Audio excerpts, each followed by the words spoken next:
photography first, and yeah.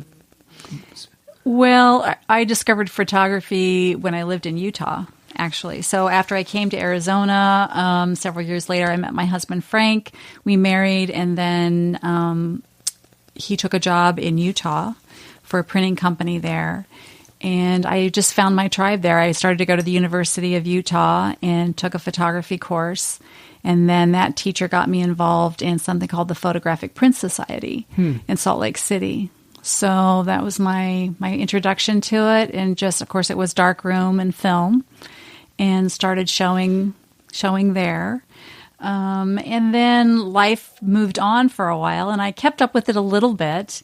And then eventually work came into play, family life, moving back and forth across the country, taking care of aging parents, et cetera, et cetera. So at about 50, I decided that excuses were enough, and then I needed to do what I really loved to do, which was photography. So I picked it up again. Gotcha. And then started immediately into a collective in West Virginia. I had gone home back to Ohio to take care of my aging parents.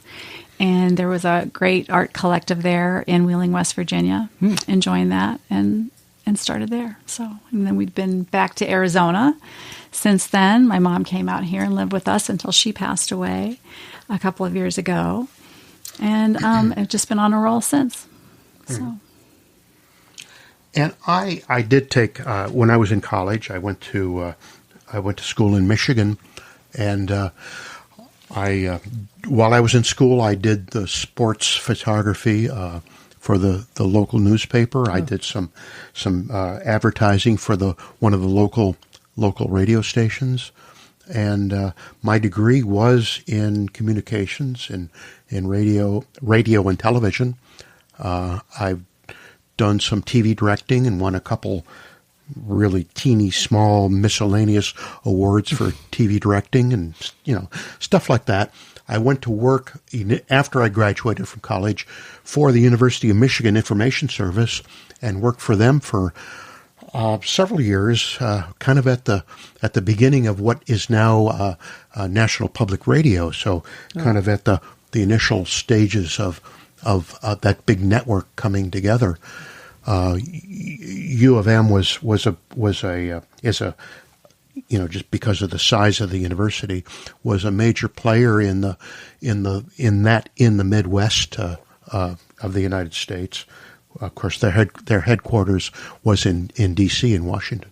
So I worked with the people in Michigan and with the people in D.C. for several years, and got to talk to some interesting people that, people would visiting the university, and someone said, well, would you run and go interview Marcel Marceau? Of course, I didn't speak French and he didn't speak English, and he mimed the whole thing anyway. So, but, it was just a neat experience in storytelling and being a storyteller. I then left the university and went into the Air Force and flew airplanes for a bunch of years, and at the time also got involved with this new thing called computers, and ended up getting out of the Air Force, working for Bell Labs in communications and computers, and ended up going to work for Random House in IT, but involved with the publishing business. And, one thing leads to another, and I always loved photography. I always loved fine art photography. We would go to whatever shows we could attend to see what was going on in the business, and I've always been a picture taker. When we retired, that was about came to Arizona. That was about the time that digital photography was coming into its own, where you could do some pretty good stuff with moderately priced equipment. So sure. I no longer had to worry about having a dark room and having some place to do, to develop film on the vanity of our little side bathroom and stuff like that, And so that kind of made a new method of creating fine art that kind of I got away from the technical aspect and got into the fine art aspect of photography. Yeah, I can still remember, for me, I was fortunate enough in Utah, I had my own darkroom. An aunt played a role in that. But I still remember for me, it's always been a very emotional experience. I can still remember falling in love with it in the winter, shooting. The first time I picked up my 35 millimeter camera, laid on top of a tree and looked through the lens up this snowy tree. And I thought, oh, this is just, I was transported. I was someplace else. And then in the dark room, one of the first photographs that was accepted into a museum there in Park City was an image of my mother, was a solarization of my mother. And when that came up in the tray, I just started to cry.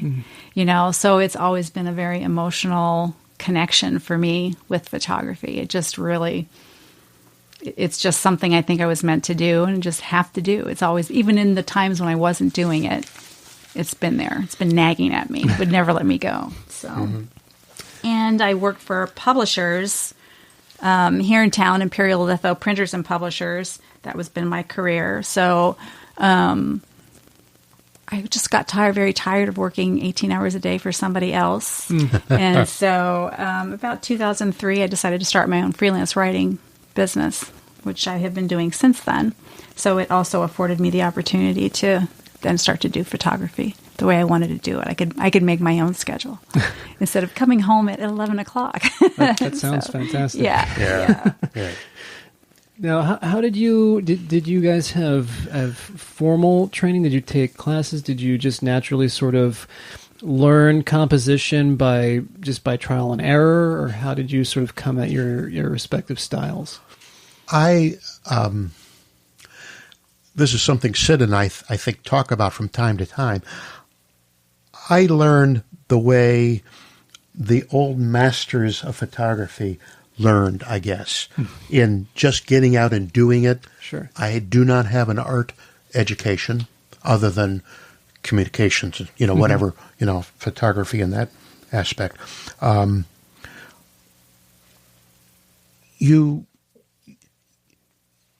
It's like knowing what music sounds good. Some music doesn't sound good depending on your ear. Sure. Some imagery, like that poster behind you, that it's just good art. It's just good stuff. And everyone now walks around with a camera in their pocket. Right. And you see, the statistics on, the millions of photographs that are produced daily worldwide. But there's something special about a fine art photograph. There's something special about a good composition, even if you don't know that it's a good composition. It's good is good. Right. Well, it feels good. I think it feels good to your eye, and I think it will resonate with you somewhere. Again, it hits that emotional note or that intellectual note or an experience that you've had. I think all art is that way, whether it's a photograph or a painting or a sculpture, something will speak to you. Formal education, I've taken from some of the best. I don't have a degree in photography, but so self-taught for sure. Gotcha. But there's always been a desire to learn. I can't get enough of it. It's like I'm insatiable. Really, it's like, okay, I want to try that. I want to try cyanotype. I want to try. Let's do a pinhole camera. Let's try digital. I print my own pieces at home because I want total control. So that's all part of the process as well. Kind of that long story on how Cyd and I initially met. Back before we moved from Baltimore out here, Andrea, my wife, and I were we lived in a 4-story Victorian townhouse in the middle of Baltimore. Everyone remembers September 11th, 2001. The following day, September 12th, 2001, we were watching TV and watching, I think that was when the president came back to Washington, D.C., and you see him landing in his airplane, the Air Force One, and the fighters, the escorts, flew over and then disappeared. And so we're sitting and watching TV, and literally minutes later, we heard those fighters fly over our house. So setting that scene, this is September. We were subscribing to Arizona Highways magazine, like many people who wish they were out west here. The cover in December 2001 was a photograph, a really plain photograph of a snowy scene, snow on the ground, and white aspen trees. And the label against the photograph was just peace, the word peace.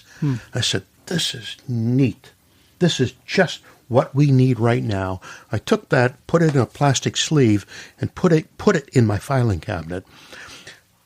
Several years later, we moved out here, and I found out that the guy that took that photograph lived in Cave Creek, and happened to meet him.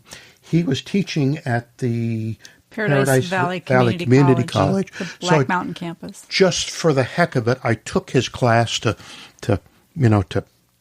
really get to know him and hear what he had to say. And his name is Jerry Cyd. His name Jerry Cyd, and he turned out to be a really good friend. And Cyd had taken that same class, I don't know, sometime before I took it. Yeah, we weren't in the same class, but yeah, it was the same. Jerry said, you need to meet this person because you all think the same way. And we happened to meet at a library show that I think we both had some photographs in. And through Jerry, who's this amazing photographer, we met and struck up this relationship that we've done. Yeah, he sent me an email. I had just gotten juried into the Sonoran Arts League. So he sent me a congratulatory email, and he said, "Oh, I see. I think Pat was juried in too. You should meet." Yeah. So that was about 2 years ago. Sort of kismet. Yes. Yeah. Well, exactly. Exactly. I totally believe in that. And that's kind of what started this whole Yeah. this thing we're working This whole on process. Yeah. Well, and let's get into that in just a moment. But Patrick, I'm curious, having had some experience with a darkroom and so forth. What do you ever miss that in digital, or do you feel like you can capture what you want to in digital just as well? Well, that's a great question. That's an interesting question. In that, what we have kind of made that it's like you've got a great turntable with a vinyl record setting here in front of us, and people are going back to vinyl records because they give you something that you don't get from a digital recording. Sure. Well, I grew up with it, so okay. It takes me back a little bit further, but yeah. Okay. Well, and the same thing with what we do. I mean, most of what we do is digitally with digital cameras. We use high-end digital cameras, but we're now going at least into the printing processes where we're back to analog. If so you have a lot more control that way. Yes, then. Exactly. And it's kind of that mellowing, that feeling like you get off of an interesting analog vinyl recording that you don't the digital thing just has kind of those little crispy corners that you want to see differently. Right. You want to see some personality. Yes, exactly. Well, there's a great deal of control in the darkroom. Yeah. Right. I think with the hybrid processes that exist today, you have the best of both worlds. So we can shoot with a digital camera, make a digital negative, and then go back into the darkroom to some of those traditional and alternative processes. So you still get chemicals and all of that good stuff that of course, we love the smell of. Yeah. Yeah. And the emulsions, you can still do that. You can pick out your paper, coat your paper. So it's really the best of both worlds today. I mean, I started out in film in a darkroom too, and I love that. I don't think there's anything like it. It's very much a handmade and a personal process. You've touched every piece of it, from the camera to the film to the negative to the piece of paper, the final print, all of that. And digital is great.